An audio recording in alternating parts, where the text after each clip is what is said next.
Hi crafting friends, today we're going to make a mini book with a cover out of two 8.5 by 11 pieces of paper. Super easy, super fun to do. Let's get started. So what you want to do is take your first 8.5 by 11 sheet of paper and fold it in half. I'm using a bone folder to make my creases nice and crisp. Open it up, fold it one side back to the middle. Again, use your bone folder, make it nice and crisp. Flip it over and do the same thing on the other side. So your piece of paper is going to have be broken up into 4 sections.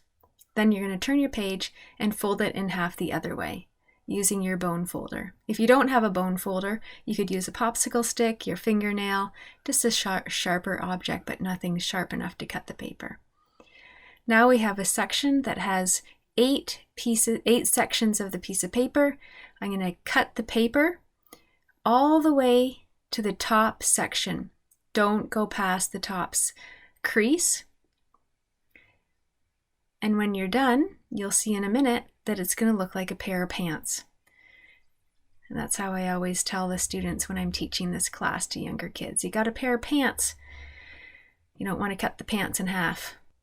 So what we're doing now is we're folding the inside of the book back and forth along the creases and the folds of the paper. And again, use your bone folder to make it nice and crisp. This is the inside pages of our book.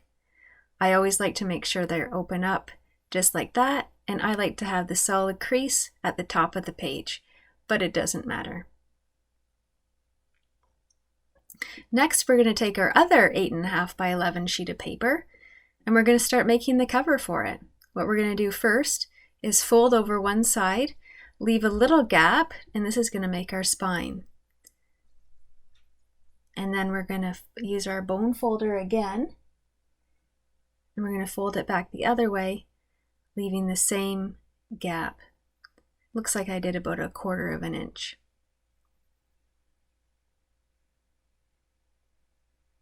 We are making our spine. There's the spine for the cover of our book. Next, we're going to fold down from the top, crease, use your bone folder again or whatever you're using to crease your page, and then we're going to fold the other side. Just don't go right to the middle. Leave a big or small gap. Just don't have the pieces of paper touch. Looks like I used about 1/4 of an inch again. And there's our book cover. It's our book cover.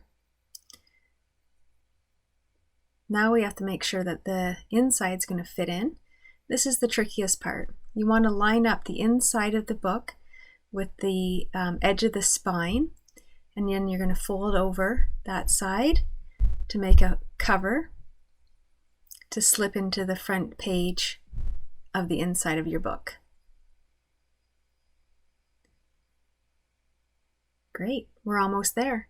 Now we're going to do the same thing on the back to make the back flap of the book. You can use any kind of paper for this. So you could use even magazines, newspapers, any scrap paper you have.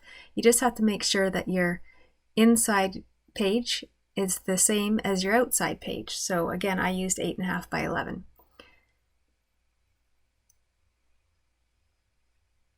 So now we're just going to fit the book inside the cover, making sure it fits. And there it is. Done. How cool is that? But we're not quite done yet because I like to decorate. So I'm going to take back out the book pages because I'm going to do some stamping on the front and I just didn't want anything to bleed through. So I'm thinking has to be something there. I chose this Blue Jay stamp that I have, thinking that it would be a good embellishment for this book. I'm just using a scrap piece of paper on the bottom so I don't go over onto my cutting board. And I just use black ink, stamp part of the image into the black stamp pad, and voila, it's on the front of my book. But that still looks a little boring. I love adding paper embellishments to my books. I have a whole scrap bucket of pages that I keep. So I found this piece. It looks really nice. I'm realizing here that I want to cut a straighter edge so it looks better when I put it onto the book. So I'm just going to trim off that top piece to make it straight. There we go.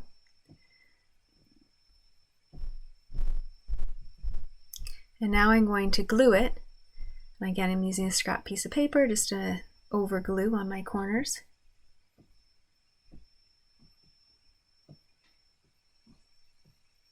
And I'm going to put the piece of paper right on top of the book, and I'm going to fold it over just to make a nice edge at the top of my book. And again, you can do anything you want to embellish your book. You could use stickers, you could draw on it, you could leave it plain if you wanted to. I'm still thinking that I want to put something else on there. So I grab a bunch of paper and see what really is going to look good on there.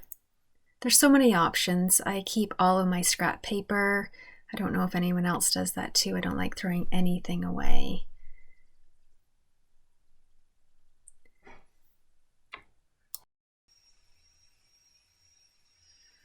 So I'm just going through my scrap pile, just seeing what might look good with my colors and papers that I have already. The paper I'm actually using for the cover of my book is an old ledger paper. It's quite thick, so it's kind of nice for a cover, but I really like the details of the lines and the numbers. So this is the piece I decided on. It had some interesting markings, and I decided to cover the whole back page. Again, covering over the top, just to make a really nice fit and feel of the book. Again, using my scrap paper, I'm going to glue, and then I'm going to apply this piece of paper to my book cover.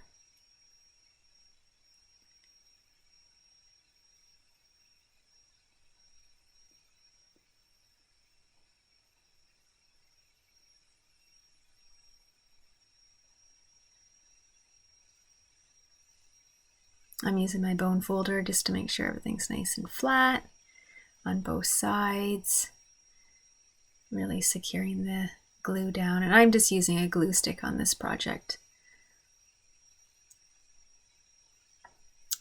So there it is, a really sweet little book.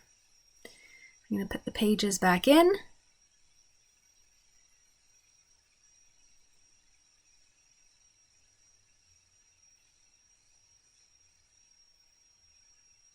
And our book will be complete.